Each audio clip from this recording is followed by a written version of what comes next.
So good afternoon, Circuit. I am Ernest Jones, Commandant Fabre. Here's my answer and explanation from the problem. So the task A 60 and 150. So the cost function Cx is the total cost equal Vx or the variable cost per notebook, and the F is fixed cost.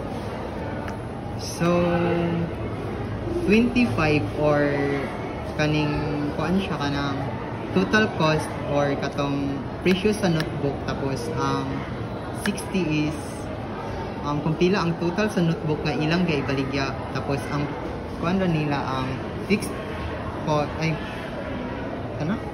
kanang lagi fixed cost ra nila is ang 1 to 2, which is ang katong bayad siya sa mga permits and table rents.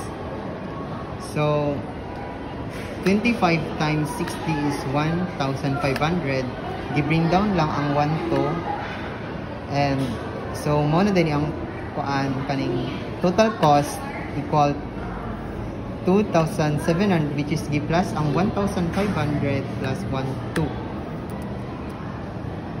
Tapos so the RX or the total revenue equal PX or the profit is line lagi na.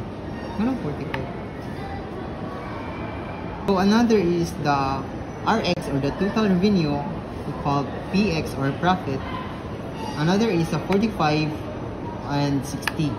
So kani siya is ang 45, which is ang presyo sa notebook, and total sa notebook na ilang ibaligya, which is 45 times 60 equals 2,700. So the PX or the total revenue equal RX or the PX is the profit equal to RX or the total revenue minus sa CX or the total cost, which is 2,700 minus 2,700 equals 0. So another is B, which is 150. So the cost function CX equal VX plus F. So 25 which is ang katong presyo ganina, and ang total nila nga ibaligya nga notebook is 150, tapos ang fixed cost nila is 1,200.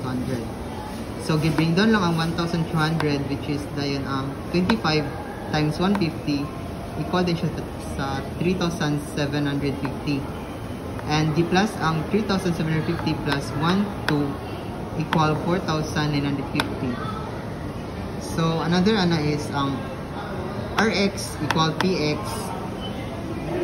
The 45 times 150 equal siya sa 6,700. Ayun, the PX equal RX minus CX is ang katong 6,750 minus siya sa 4,950 equal 1/8. Last is the break-even. So the formula, here's the fixed cost, divide siya sa selling price per unit, then minus siya sa variable cost per unit. So muna ni siya, ang fixed cost natin is 1,200, tapos ang selling price per unit is 45. I-minus din siya sa 25, which is ang variable cost per unit. So ang una i-minus nato ay nato i-solve ano isang 45 minus 25, which is 20 siya dayon. Ayun din ang 1,200 i-divide siya sa 20, equal din siya sa 60 notebooks. That's all, sir.